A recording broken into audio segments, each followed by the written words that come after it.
November 10th, 1982. This is Joe Todd, interview with Mr. Hugo Hercheck. Mr. Hercheck, when were you born? In Oklahoma City, 210 West 4th in Oklahoma City. In what year? July the 12th, 1902. And what's your first recollection of Oklahoma? Oh.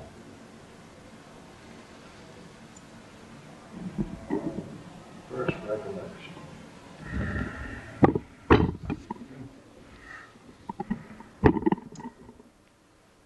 Well, let's see. Being born here in Oklahoma City, I can remember the first automobile ride I had in Oklahoma City, and that was about 1909. The doctor came to our home, and the doctor made home calls then, which they don't anymore. And we were standing around looking at his car. He said, "Children, get in the car and I'll take you for a ride." That was our first ride in the car, and he took us about 12-block ride. And that's maybe the first recollection of Who were your parents? Mr. and Ms. Joseph Hercheck. Okay, where was your father from? He was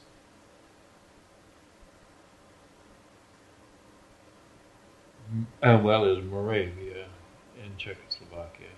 See, there was a Bohemia, Moravia, and Slovakia. So, but it's all one now. Yeah. And at one time, Moravia was a big empire there. What was your mother's maiden name? Vrana, V-R-A-N-A. And where was she from? She was from Kojetin, Czechoslovakia. K-O-J, let's see, K-O-J-E-T-I-N. And that would be about 40 miles from Brno. And Brno is the capital of Moravia. Prague is the capital of, see, they have three capitals there: Bratislava, Brno, and Prague. So about 40 miles from Brno. Yeah. When did your parents come to the States? Oh, let's see. Mother was about 1865.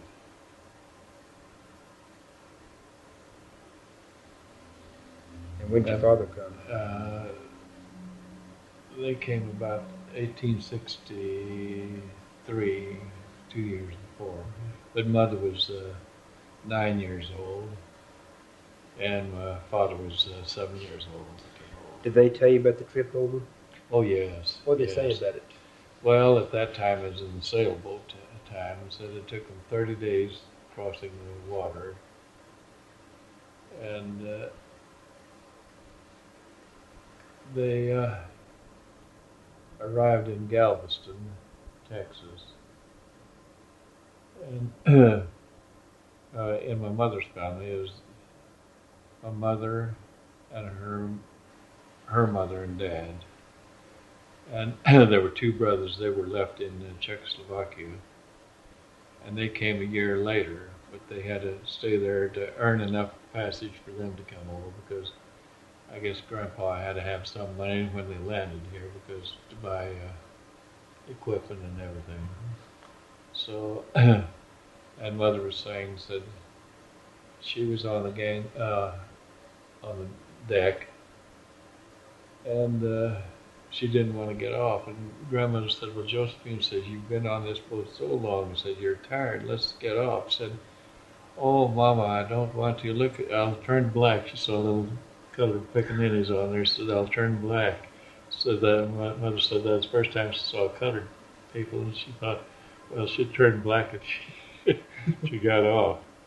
But she was there, so she was 9 years old, and her mother died just a month after they arrived here. So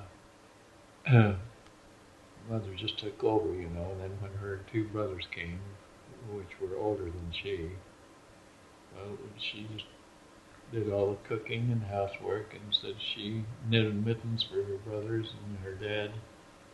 So she domesticated herself just as a child, you know, and that's my mother and dad on the picture there. Did your father talk about his trip over? Not so much.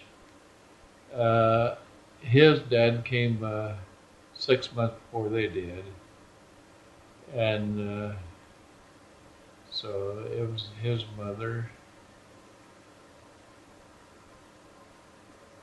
and let me see, and Anna and Uncle Frank. 3 children stayed there for about 6 months, and then I guess Grandpa earned enough money to send for them. But Did your mother tell any stories about actually being on the ship over, about what life was like on the sail ship?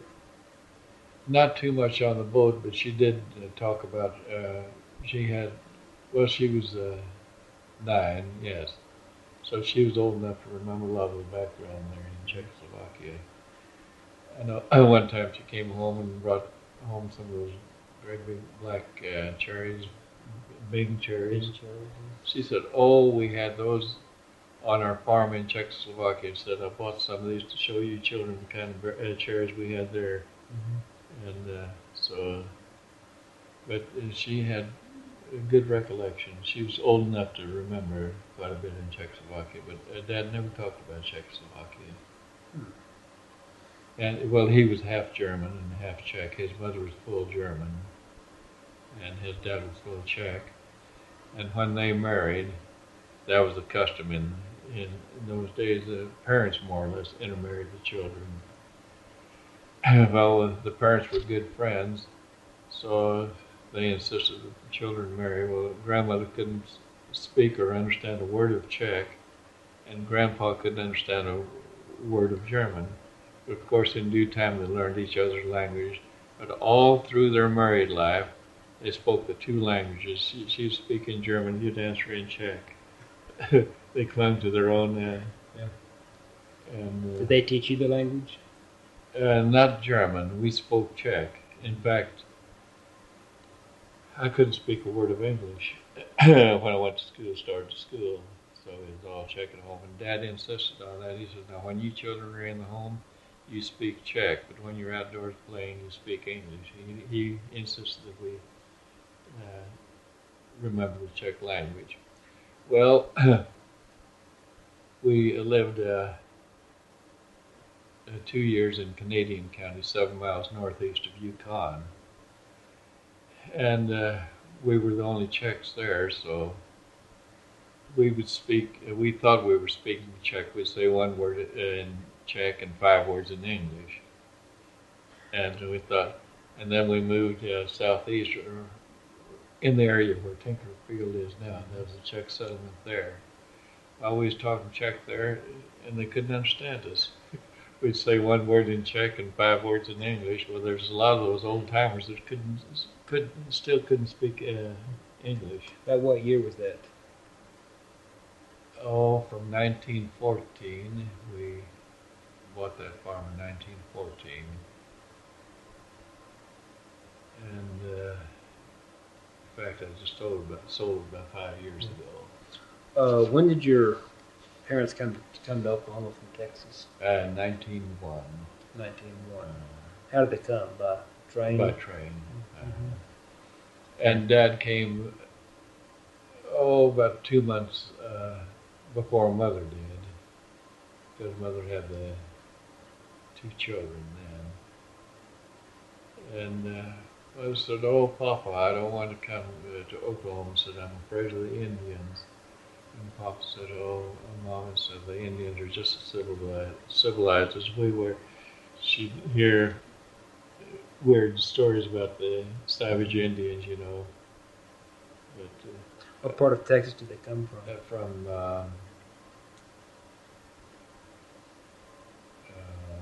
Bastrop County. That's east of Austin, isn't it? East of Austin. In fact, there were all Czechs in there, and they were the first ones that came from that neighborhood there. They had a 7-year drought right in that area. Well, Mom and Papa came to Oklahoma City, and then Mama's brother and his family, they followed. And then the Gensers, they followed them, and Rodesnys and Devatskys.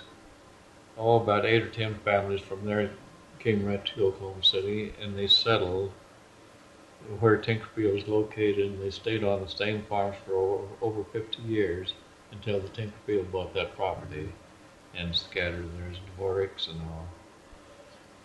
And I recall Mrs. Genser.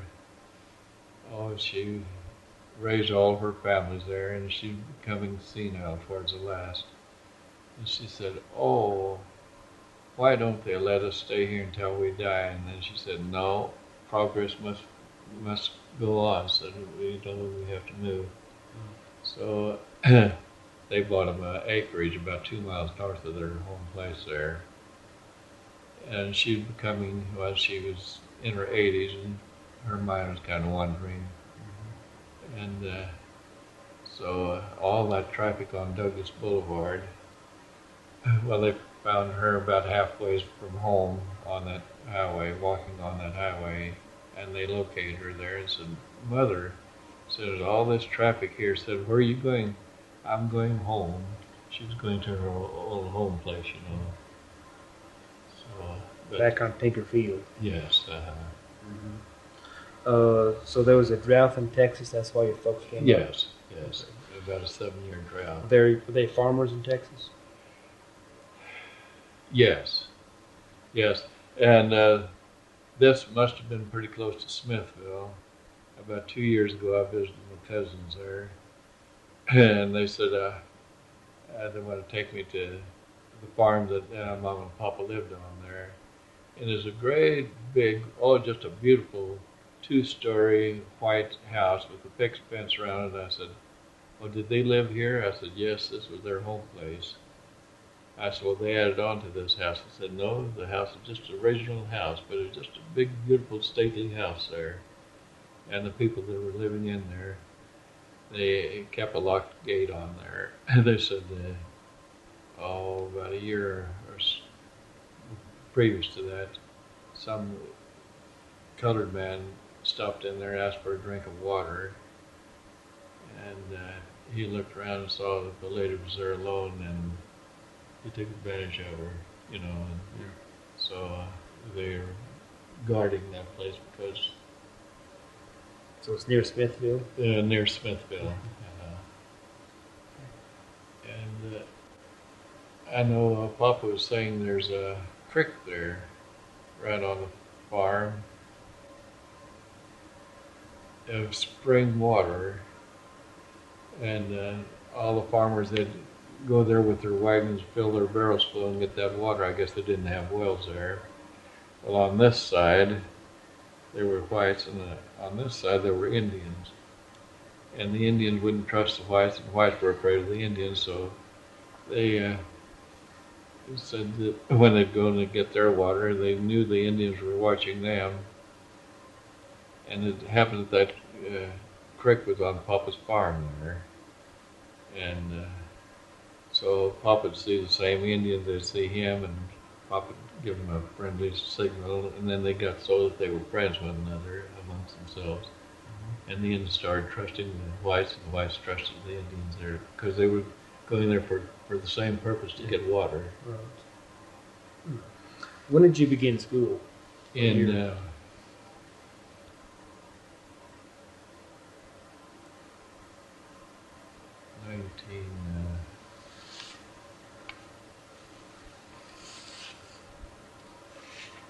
I was 6 years old, so it must have been 1908. And my first school was Washington School in Oklahoma City. And you say you couldn't speak English when you started school? No, couldn't speak a word of it. Couldn't even understand a word of English. Oh. And in a very short time, children pick it up quick.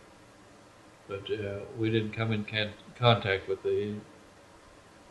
We lived in sort of a Czech settlement here in Oklahoma City at that time too, so the children just spoke Czech amongst themselves. So when we started school, and it was a handicap too. You know, the teachers couldn't understand this, and we couldn't understand them. But children pick it up quick. Do you remember Statehood Day? 1907. 1907. No, I don't. I can't remember. Let's see, I must have been 5 years old. Yeah, that was November 16th, 1907. November 16th, 1907, yes. But I do remember the territorial steel, say, Renfrew, Barnes, Jenkins, Ferguson, France. We had 7 territorial governors, and Haskell was the first state governor. You ever see him? No, but I knew his family. In this respect, he was passed away before I knew him. We lived, like I say, east of the Tinkerfield, half a mile east of Douglas Boulevard on Southeast 44th. And so I had to come into town to go to high school, Central High School here on 7th and Robinson. And I stayed at the Thomas Hotel on 11th and Robinson. It was about a 3-story wooden hotel, Thomas Hotel. And it was a real showplace of Oklahoma City at that time. It's burned down now. And they had permanent guests there. Well, Mrs. Haskell lived in that hotel. And I think Ms. Haskell, she was a widow. Governor Haskell passed away. And she had 4 children. Charles was about my age. And so when there's a special show on at the city, well, Ms. Haskell would call a taxi and send Charles and I to see the show. She didn't go, but so I was pretty well acquainted with the Haskells. What was Mrs. Haskell like? She was a beautiful lady. She was stately, slender, and wore her clothes, especially her evening gowns. I can remember a Christmas Eve party they had there. She had on a blue velvet evening gown, and she just looked like a princess. And and Charles was the oldest boy. Francis was the oldest child. She just passed away about 2 years ago here in Oklahoma City. And I know he was about 14. No, he must have been about 16 years old. But he'd always see that his mother would be seated at the table. He'd pull the chair out and move the chair over to her. He was very polite about that. And it was just a beautiful family. And I think there were 4 children, and they were all small. You know, we had Mrs. Haskell's inaugural gown at the museum. Oh, is that right? That she wore on the inaugural ball of 1907. Well, do you have a picture of her? She was rather slender, but just a stately looking. I don't have a photograph of her in that dress. And I'm not sure about that. I better check into that. Well, but we do have the gown that she wore for the inaugural. Well, in fact, y'all come up and take a look at it. Where is it? The historical? Just southeast of the Capitol building. Yes. I visited there about a year or two. Do you know the Conovers here in Oklahoma City? George Conover? The Indians. That's Bill, I think his name. Oh, no, Bill. I know George and Ellie Conover. Oh, yes. In fact, he was an engineer on the Panama Canal in 1914. Well, it may be a different right. family, because these Conovers were from Anadarko, and he was a professor in Indian College. Is he living in Oklahoma City? Yes. Oh, they're just well educated. And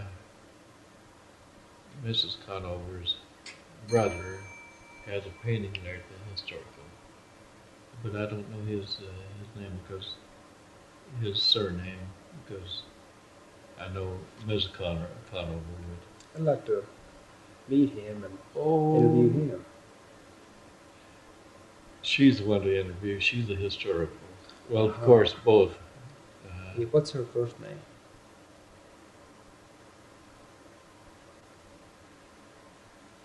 Either Ona or Oma. Well, we can get Uh-huh. that later.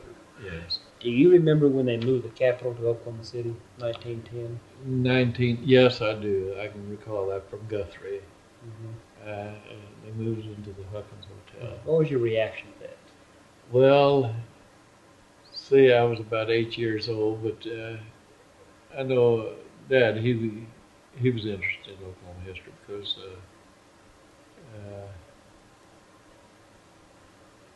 we couldn't understand why they moved us here and we didn't have a capital there. Did they have a Capitol building in Guthrie? I talked to a lady and they had started construction on a Capitol building, but it wasn't Oh, yes. completed. Oh, they had the square laid out, the Capitol Square. That's Oh, where the big yes. Masonic temple is now. Yes. Well, I do know this. When they, my sister's father-in-law was William F. Young here in Oklahoma City, and at that time he was a construction man, and as he built a lot of these stately homes that are still standing here in Oklahoma City. So they thought they was going to move the capital here into Oklahoma City, and they didn't know where they was going to locate it, and they named Capitol Hill for that purpose. Well, he donated a plot of ground there in Capitol Hill for them to build a capitol there. And so they decided to build it there. In fact, that academy, they're not Catholic, the Youngs were not Catholic, but he donated 5 acres to the sisters there where the academy is there, the same way as the academy. He donated that to the sisters there. And so they named Capitol Hill for that reason. They thought maybe they'd locate the Capitol building there. You know how come they didn't build it there? No, I don't. I don't know just why. I think on account of the river. At that time, the river would overflow quite a bit, and the bridges were very narrow, and I think possibly that was it. And they wanted to and they knew the central part of Oklahoma City would be here. So I believe that was the reason for that. Who built the academy down there, St. Mary's? Do you know?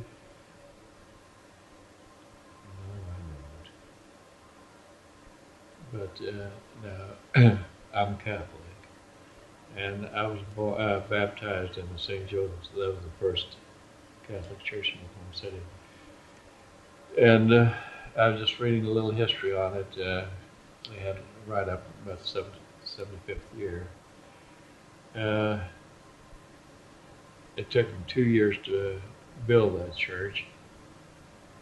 Were you ever in that St. Joseph's Cathedral?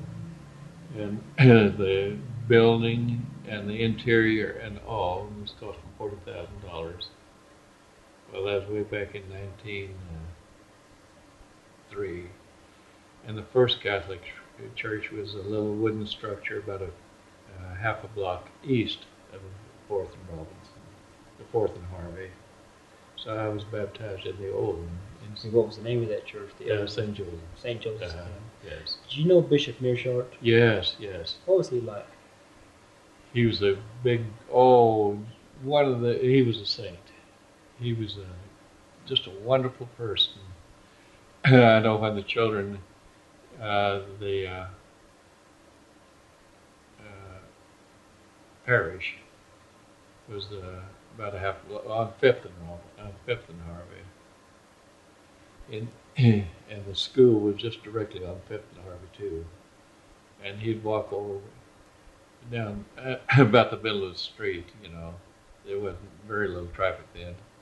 And the school kids just run out and just so they could just touch part of his garment, you know, and he would bless them, and you know, he was just a wonderful person. So he was the first bishop of Oklahoma. Did you know Bishop Brooke? No, he was not here in Oklahoma City. Well, he was the Episcopal bishop. Oh, no, I didn't know him. Okay. But Father, let's see, Kelly was the second bishop. But Bishop Mishak was a Belgian, and he brought over several Belgian priests to Oklahoma City. In fact, you've got to give them credit just spreading the Catholic. What's your fondest memory of Bishop Mishak? Well, he confirmed me, and he asked me what name I wanted. Besides when you're confirmed, you choose your own name. I chose Saint Joseph, and my dad's name is Joseph too. He said, "Oh, in honor of Saint Joseph?" I said, "No, I was just a kid then." I said, "In honor of my father." He said, That's nice too." But he thought I chose Joseph because of St. Joseph Church. He said, "In honor of St. Joseph?" He said, "No, in honor of my father." And he laughed. He said, "That's nice too." But he spoke a broken. He had a German brogue to him. Well, it's Belgian, but it was more of a German brogue. And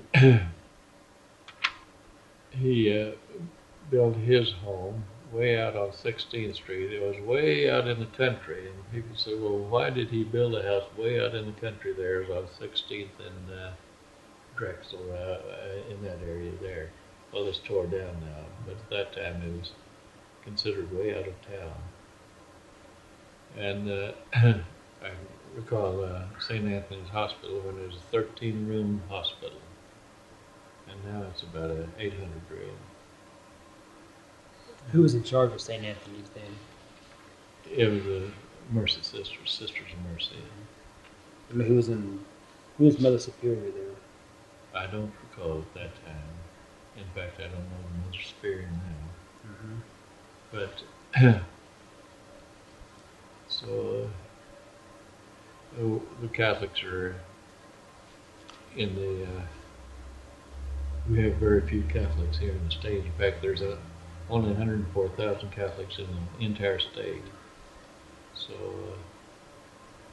but they've made a pretty good impression here. They have orphanages and hospitals and colleges and everything for just so few Catholics here in the States. Why did they move the cathedral from St. Joseph's out to...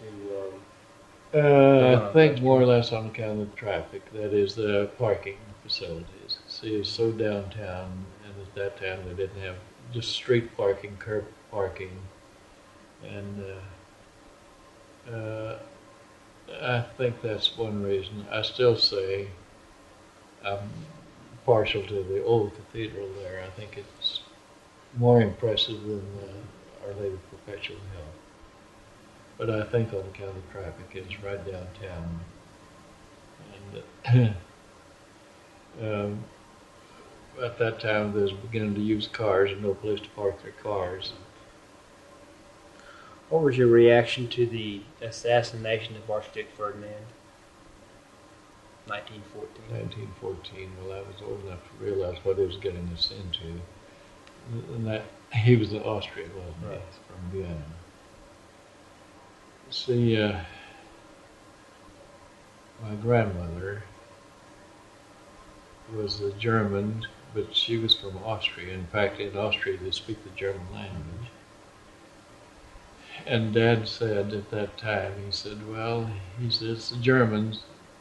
Papa didn't favor the Germans. He said, strike up a band and they'll follow any kind of a leader. He said, he spoke that about Hitler and Kaiser too, and he said it's going to be a worldwide war. He said he predicted. He said that would just bring the whole world into a worldwide war.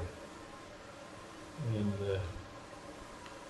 so, but I must have been about, what year was that? 1912. 14, yes. Well, I was 12 years old. Mm-hmm. I know Papa, he predicted, he said he'd just bring on a worldwide war. What did your family do during the war? 1917, 1918. We were on the farm at that time. And, and we more or less had a big dairy. So, Where was your farm? A half mile east of Douglas Boulevard. Oh, still in the same place. Okay. Yes. Well, in fact, we bought that farm in 1914, and we lived on that farm for about 50 years, and I just sold just a few years ago. Did your family do any war effort or any effort for the war? Like some of the women knitted sweaters. Oh, yeah. And Dad was always buying war bonds, and we lived in a Czech settlement, like you say. And so there's some of those Czechs couldn't speak. Well, Dad, he was sort of a ringleader, and he was always raising war bonds and getting all the farmers to buy war bonds there, at that time. And he said, if you buy $100 war bond, he said, I'll buy 200. Just trying to encourage him, because Papa was during the Depression, of course, milk was down to nothing and cattle and everything, but it seemed like he always had just enough money to pay his taxes and keep going. So he was always encouraging farmers. So he was kind of the ringleader amongst the Czechs there, because he spoke English where a lot of them couldn't speak. And Mother, she would, when the ladies would have to go to a doctor, she'd go with them to interpret for them.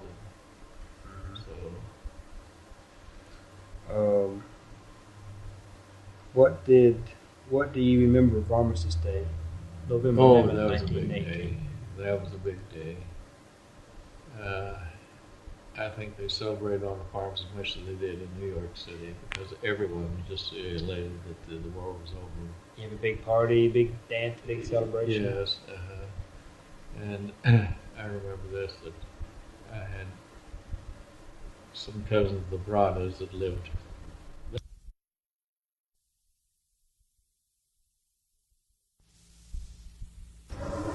Some cousins, the Branas, that lived. Their farm was 2 miles south of us. Well, there were 3 boys in World War I. 2 came back, and one was killed over there. Well, it's kind of sad that all 3 of them didn't come back. But we celebrated that the war was over. And they, after the war was over, they brought his remains back to us. And he was buried. There was a cemetery on 5th to 9th and Douglas Boulevard, in the Czech Cemetery there. So the government bought all that property in there, but they fenced that off and put an entrance so that people could still use that cemetery. There's a Czech cemetery down on Southwest 44th. Yes. Who started that cemetery? I don't know. If I remember right, is that the Czech National Cemetery? Yes. Okay. Yes, it is a national cemetery. Do you know what year that was started? No, because we don't have anyone buried there. Usually the Czechs, I'll say 90% of the Czechs are Catholic, and 10% are not. Well, that 10% were non-Catholics. So they're buried in there. And the Catholics are buried in the Catholic cemetery. That's the one over 59th and Douglas? Yes, that's the Catholic cemetery there. And the one downtown is Czech Cemetery, but they're non-Catholics. Okay. So I'm not too familiar with those Czechs in that neighborhood. Okay. Do you know when the one at 59th and Douglas was started, that cemetery? Yes. There was a church there too, the cemetery. The church burned down, let's see. And the cemetery was started about 1905 or 1906. And it's a well-kept cemetery, What's the name of it? St. Martin's. St. Martin's. Or Mishak Cemetery or St. Martin. There was a little village there called Mishak. How do you spell that? Mishak. And there was a grocery store and gin and a blacksmith and a school. But that's all moved out since Tinkerfield took that over. And there was a Czech community there, and Mishak, he built the first, he started a little town there, so that cemetery is either Mishak Cemetery or St. Martin's Cemetery. What did you do in the 1920s? What did your family do in the Roaring 20s?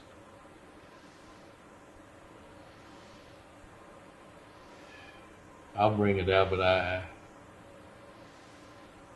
they were very fortunate to get some of this oil, in that. Well, that was in the 30s, though. And in the 20s, we were still on the farm. I was in town.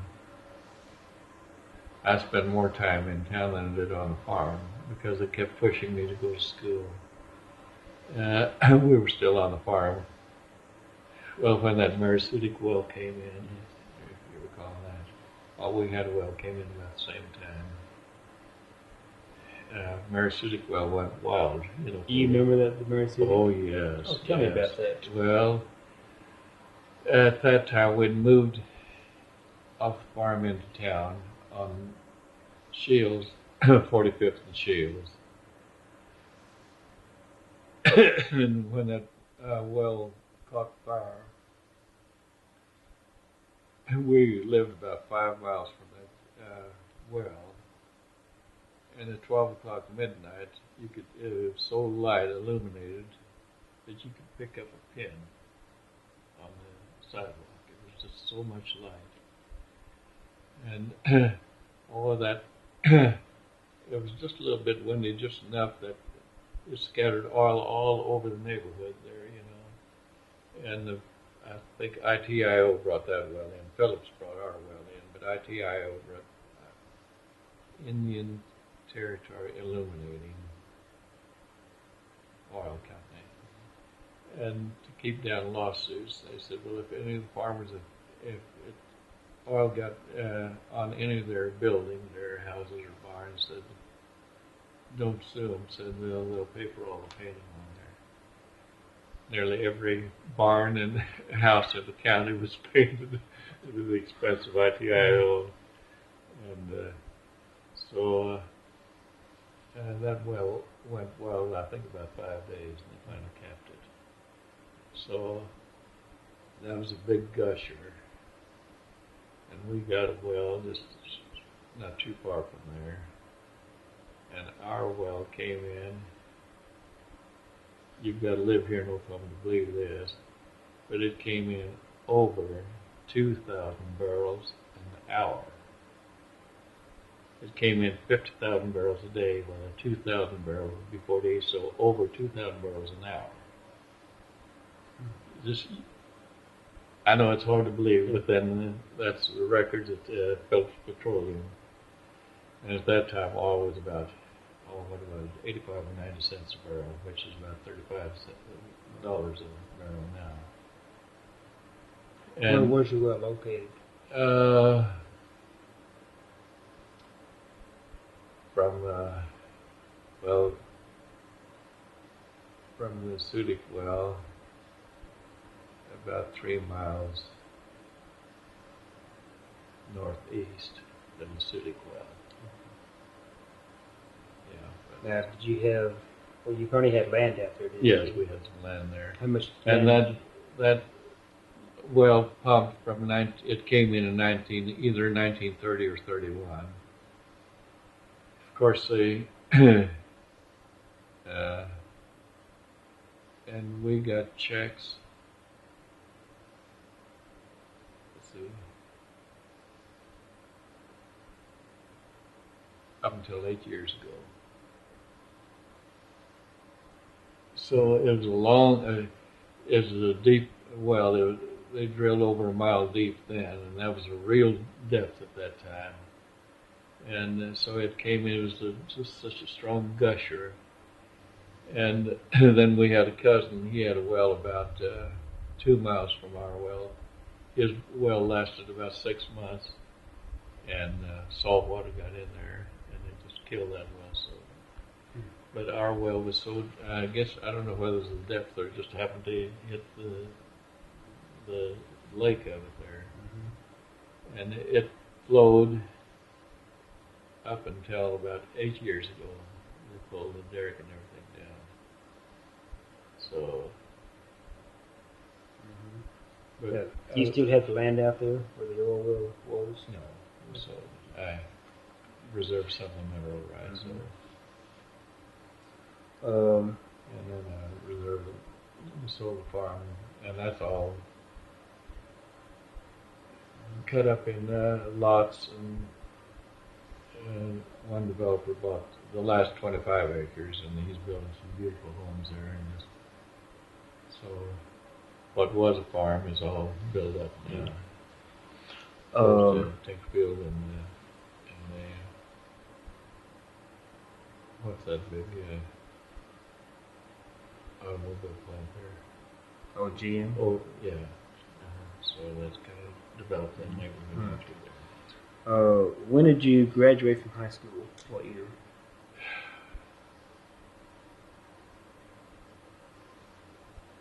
Either 19 or 20. That was in Central High School? Central High, yes. Did you go to college? Business college. Where at? At Drawn's. What's the name of it? Drawn, D-R-A-U-G-H-N, Drawn Business College. Is it still here in town? Yes. Where is it? I think they're located in Capitol Hill now, but they were on, there was a Hills Business College and Drawn's Business College, so folks said at that time. And Drawn's at that time was on 5th and Broadway, and Hills was on 7th and Broadway. 7th and Robinson. What was your reaction to the stock market crash, 1929?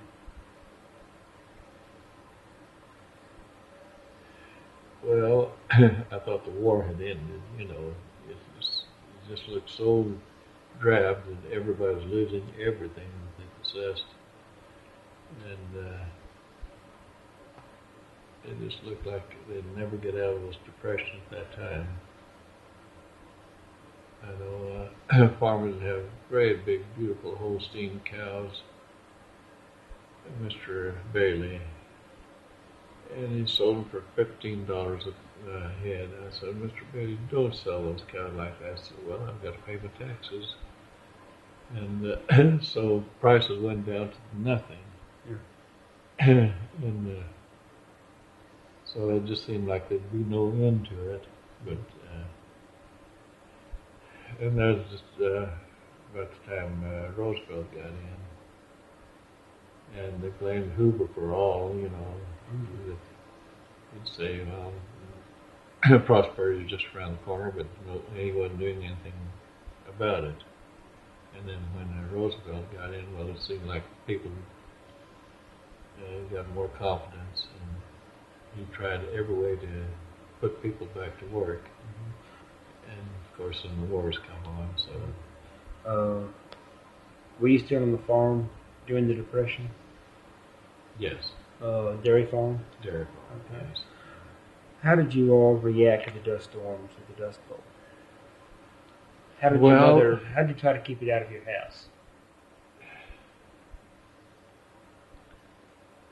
About that time, I was in Illinois. I lived in Illinois for 10 years. That dust storm, folks were still living here. And I couldn't realize it was as bad as it was, but yet in Illinois, that was Peoria, Illinois, the sky was so full, sometimes you couldn't even see the sun for the dust in the sky. And they said, well, that's in Kansas and Oklahoma, the dust storm. And so Mother and Dad would write to me, and they said, oh, so you can't breathe, that it's just choking people. People are just dying with pneumonia with the dust. And I said, well, we don't breathe it here, but we can see it in the sky. I said sometimes you can hardly see the sky for it. Mm-hmm. So through the worst of it, I was living in Illinois at that time. When did you return to Oklahoma? I lived in Illinois for 10 years, and I was drafted into the Army and worked for the railroad there. And then when I got out of the Army, well, I came direct home. And, let's see, 43. 43. Yes. What were you doing when the Japanese bombed Pearl Harbor?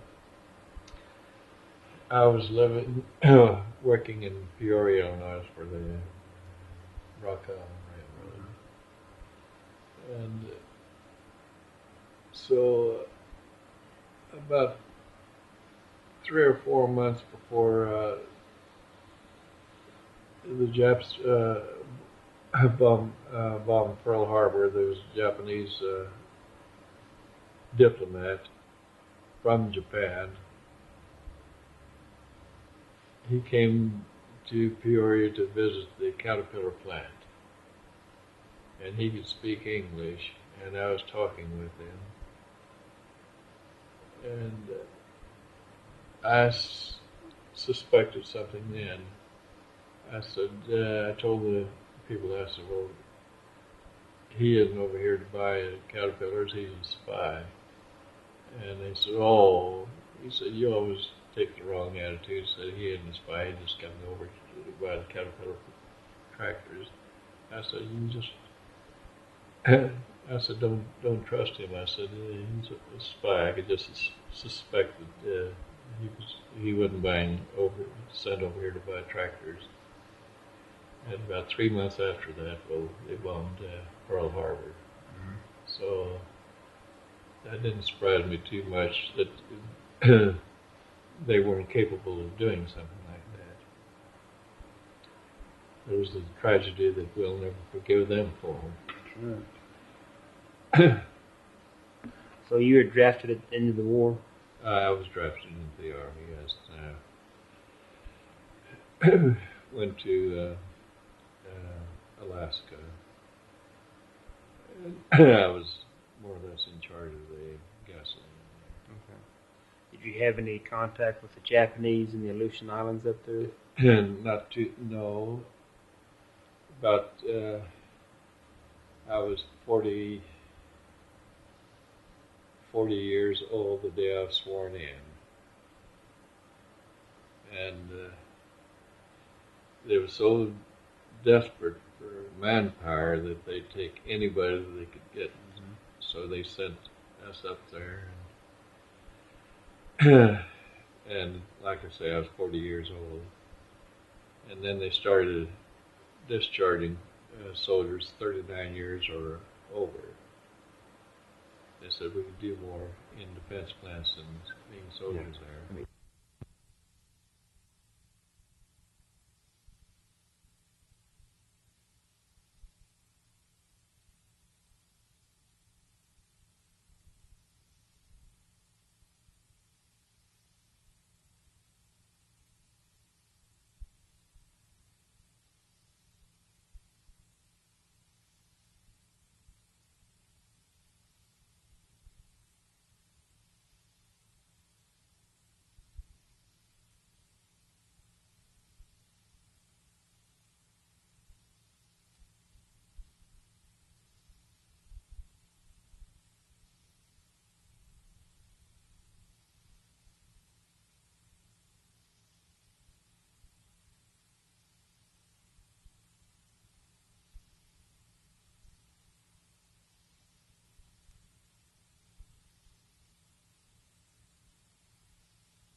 So after your discharge, you went to work in a defense plant? Yes.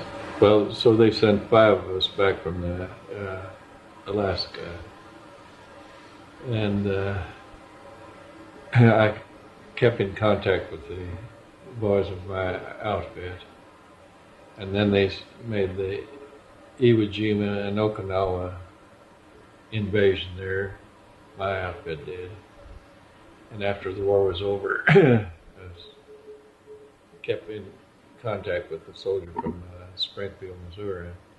And he said 2/3 of the boys never came back. There were 2/3 of them were wiped out. So I missed all that, which,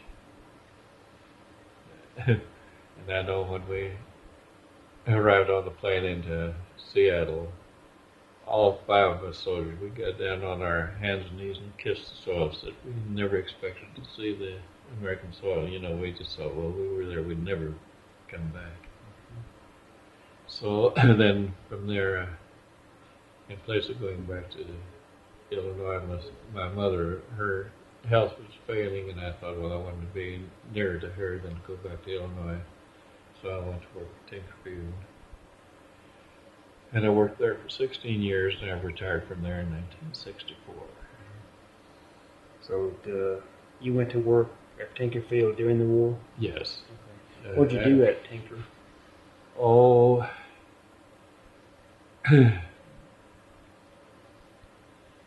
work in communication, radio,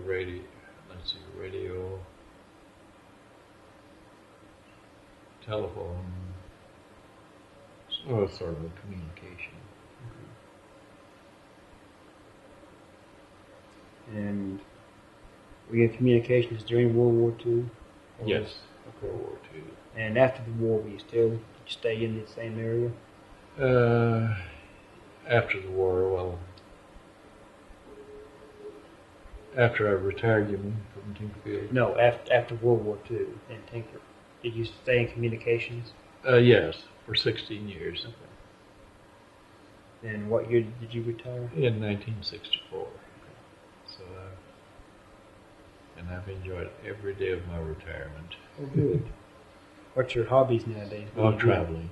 Oh, I could live in a suitcase. Yes, I just got back from Los Angeles about 2 weeks ago and stopped off in Las Vegas. You mentioned you traveled to Czechoslovakia? Yes. I made about 2 trips to Europe. One time I was there for 4.5 months. Went in any direction, in every direction that I wanted to, just. And then about 2 years later, well, 3 of us made another trip back there. And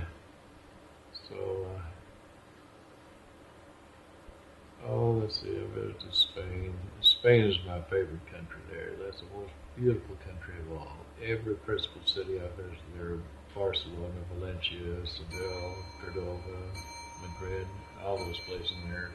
The people are wonderful. And I think I must stay there about 3 weeks. And a good many of them speak English. And they said, oh, stay here and live with us. I said, I love your country. But he said, my home's in the United States. I said, I wouldn't give 1 inch of American soil for all of Spain.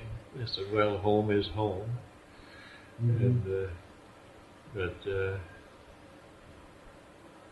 Spain, I thought, was the most beautiful country in Europe. What was your reaction to going to Czechoslovakia behind the Iron Curtain? What was that like? Scared of my life. We got to the border there. Of course, it's 10-wire electric charge barbed wire fence completely around Czechoslovakia. There's no way of escaping. And the only way to get in, they open the gate, and there are Russian soldiers there. You'd think they were generals with the brass braids, gold braids and all. Got off the bus. They asked for my passport. They asked me where I was from. I said, from the States, and it said U.S. passport. They knew where I was from. Well, what are you doing here? I said, well, I came to visit Czechoslovakia. Well, why? I said, my mother and dad were born here and just like to visit the countries they come from. Well, how do you like it? I said, well, I don't know. I just arrived. I haven't seen anything. I said, if you Americans would leave us alone, we'd get along fine. I said, leave you alone. I said, we're not harming you in any way. He said, yes, you are. I said, what way are we harming you? He said, with the voice of America. And I said, well, it's the truth, isn't it? He said, well, now you report to the police within 24 hours. So that was a greeting I got there. So I said, I was reaching for my passport. He wasn't going to give me my passport. I said, you give me that passport. That's my passport. Now you're going to give it to me. They were Russian, but I can understand Russians. They weren't Czech soldiers. They were Russian soldiers. Mm-hmm. And they could speak enough Czech and Russian that we could understand one another. So I finally said, I'm going to the American Embassy if you don't give me that passport. I said, that's my passport. So he finally gave it to me, begrudgingly. So I think, and this gate was about 5 miles from Brno, from the station there. So they must have called in ahead. This is the reason that spy was there, to greet me and meet me. So I stayed with them 5 days, and then I was going to Prague, Czechoslovakia. Well, they called up and made hotel reservations for me at Prague, so I wouldn't have to look for a hotel there. Who made the reservation? This family that I stayed with in Prague, in Brno. They called at a hotel there and made reservations. And her son, he was a lawyer, but he couldn't come to the station, so she took me to the station to see me off, and she told the conductor there, said, I'm visiting here, take good care of me, and said, don't let anything befall me as I'm going to Prague. Well, I thought, well, that's so, just like a child, I can find my way around. So when we arrived in Prague, well, I had about 3 suitcases. And he said, just wait here, I'll help you. And I said, no, I can manage this all right. He said, no, you sit here, wait. Well, I thought he was the boss.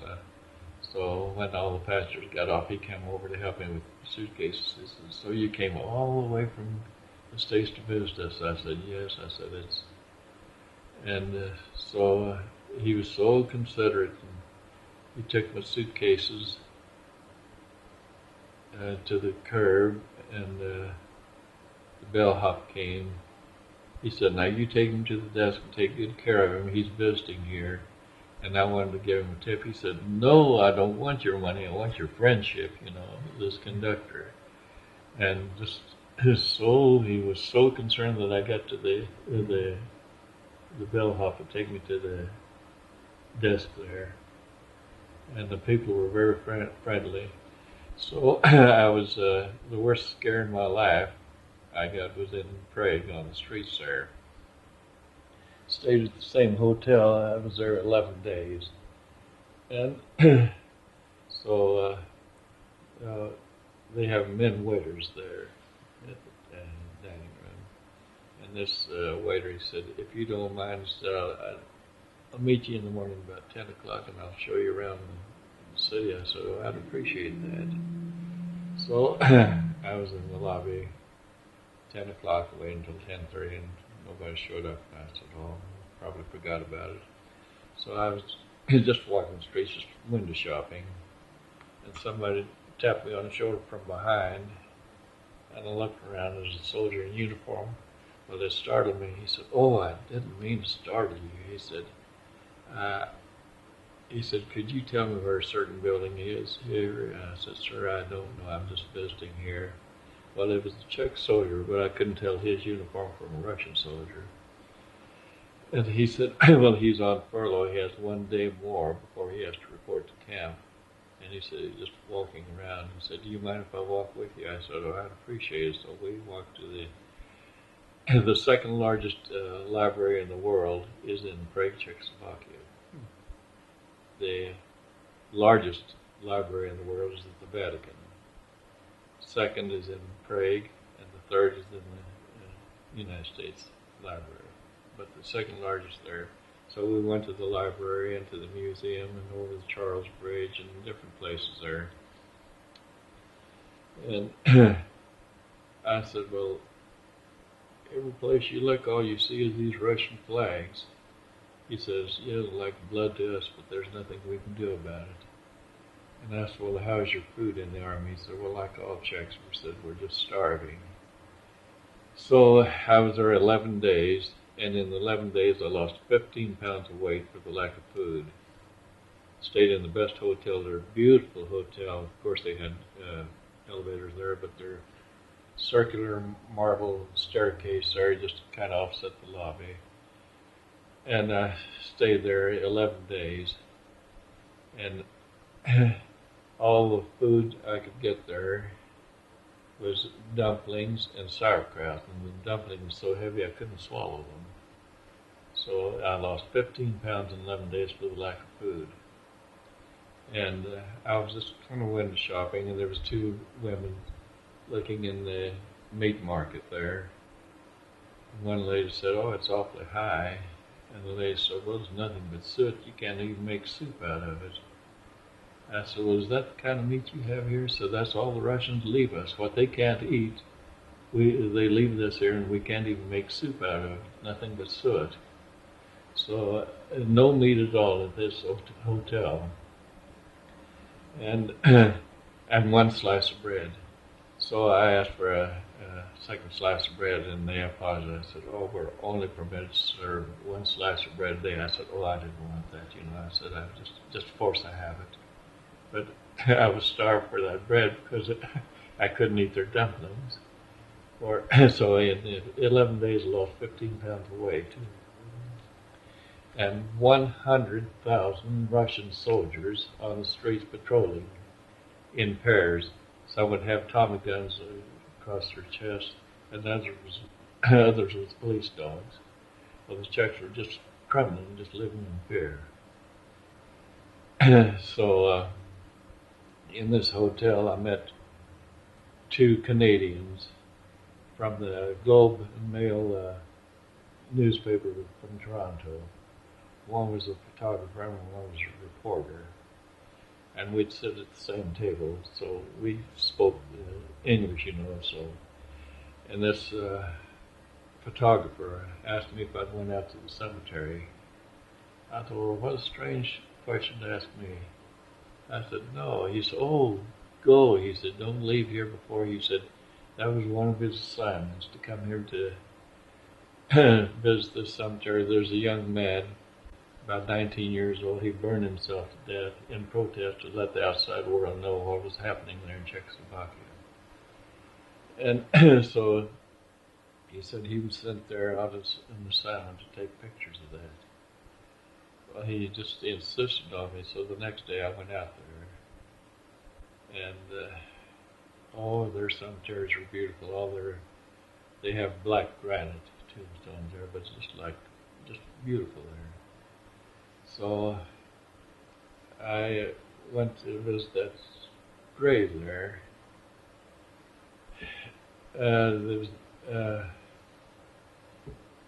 They had vigil candles burning on there, and flowers just decked on there, and there's about 20 people there. They made a pilgrimage just like they did of Kennedy's grave, you know. People visiting there 24 hours a day, they said. Well, this was in the morning about 10 o'clock, and there must have been about 15 or 20 people there. Well, I walked up there, and they all backed away. Maybe I was dressed different from them or something. And, well, I didn't know. I said, well, they're afraid of me. And just luckily I had my rosary, and I put the rosary on this grave. Well, they saw them, they all came to me. Well, they knew I wasn't a Russian spy, or I wouldn't have a crucifix, you know. And they said, are you from England? I said, no, I'm from the States. You're from the States? You came here? I said, yes, I heard about this young boy, and I just wanted to pay homage to him, and just came to visit his grave. And they all got around me. Well, I was their hero, you know, in places they thought that I was a spy, you know. And so he was telling me, he said, it's just too bad that a young boy like that, but he said, the world didn't know what was happening to them, and committed this to let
that the world didn't know what was happening to them, and he committed this to let the outside world know what was happening. So this Canadian, the photographer, he took a lot of pictures of them, and he had to take them through censor. And boy, he said, they tore them up. He said, well, these are mine. He said, I was sent. He said, well, you're a spy. He said, you're showing our bridges. And it just happened that there was part of the bridge was shown in the background. He said, well, I didn't even see that. And so a bridge there that this wouldn't pass the censorship. So he had to take those pictures all over again and make sure that there's nothing in the background. Oh, and he said, so, but the Czechs were just living in total fear. And so I took a tour in through there, and this guide lady, their president's name is Svoboda, and to interpret that in English means freedom. And I said, oh, what a beautiful name. And she just whispered to me, said, if we only had it, if we only had freedom. But she had to whisper that for fear, you know, somebody might overhear her. Now you mentioned you stayed with a family, and all the neighbors got together to visit, and they had to talk in low tones? Yes, they had to talk in low tones because they're so afraid that somebody, not too loud, somebody might overhear us, you know, just living in constant fear. And so one young lady, I don't know what her profession was, but there's always address her as a professor, so she might have been a teacher or something. And she was telling her hardship. She said, oh, if I could get out of here, I would be glad to scrub floors on my knees for the rest of my life just to have freedom. Said, I can't take the chance of trying to get out. Said her mother was 84 years old, and during World War II, her father was killed. And said the mother did everything to protect her from being kidnapped or killed, you know. And she said she stuck by me when I needed her when I was a small child. She said I just couldn't take the chance because she knew her mother was too old to. Said I'll just have to live there. She said I'd be glad to scrub floors on my knees for the rest of my life just to get out of this, you know, get into a free country. Mm-hmm. And so the day I left, a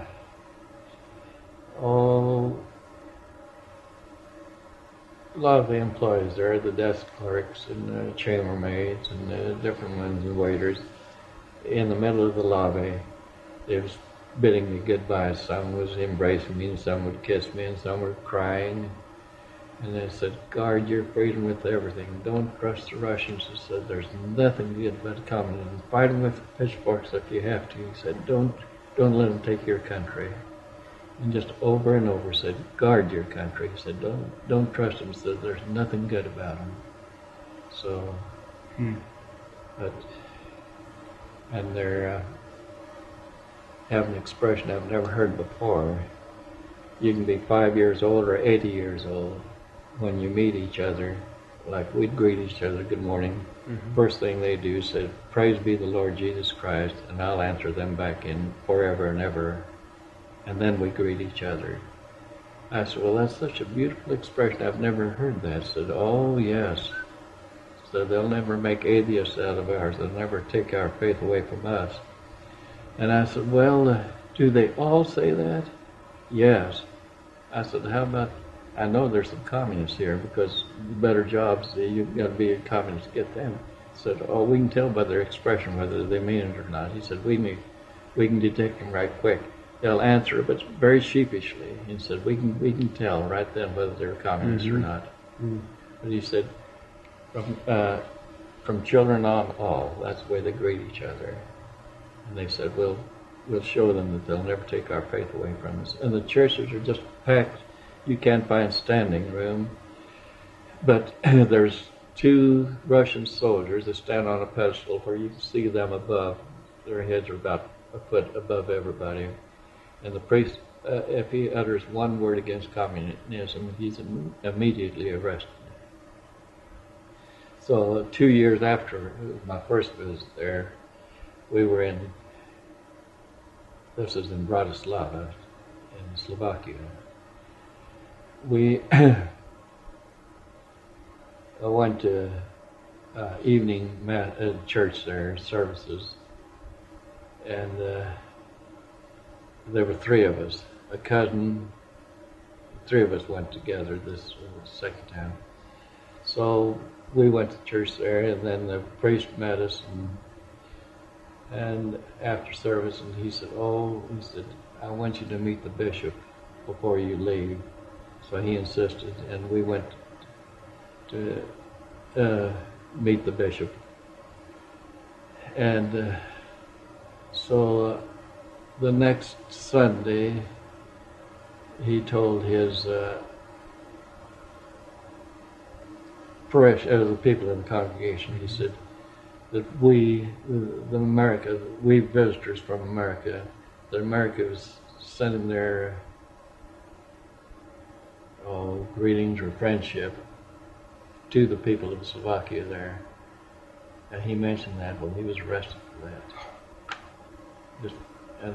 Just anything that the friendship wasn't towards Russia, it was against, on the other side. So, and they told me that, the second visit, he said, he was arrested for me. I asked about that priest, said, well, he's in prison. I said, in prison, why?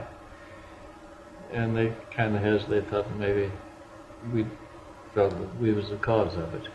He said, because he expressed greetings from the United States to the people of Slovakia. So he was arrested and he was still in prison. That was about 2 years. So this, the people I stayed with in Brno, they had a beautiful 5-bedroom brick home, just a mansion, just a beautiful, they had been wealthy people. And we were downtown and she pointed to the building, I have the picture of it, 7-story building. And tears rolled down her eyes. She pointed and said, that was ours, but they took it away. I said, who took it away? She said, communists. I said, well, they paid you for it. Not 1 cent. She said she begged them not to take it. It had been a department store and they're founding for the 3rd generation. Said, don't take that away from us. Said, it isn't for you to tell us what we can have. Said, if you cause us any trouble, we'll put pressure on your son. Well, pressure there, arrest and forget about him, So she said, well, here we have this home today. Tomorrow they'll say, move out. We need it for the communists. Said, we're just living in constant fear. And I said, well, how are you folks getting by? And she asked her son, shall I tell him? He said, yes, then trust him. You can tell him. So these people in Vienna that called him to start visiting said they had a lot of money and they sent it to Austria. And every once in a while they can smuggle money back to them.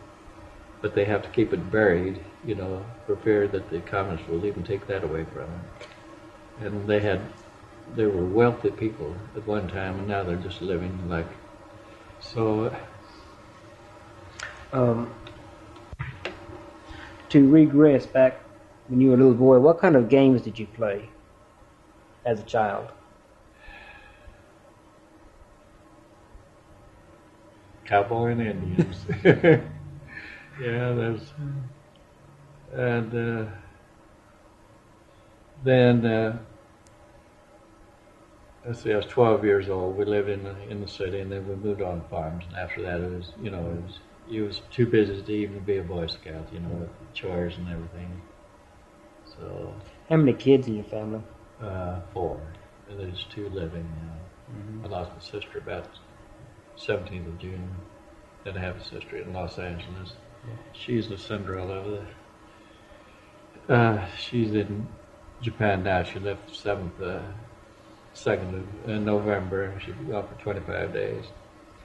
And my sister passed away in June of this year.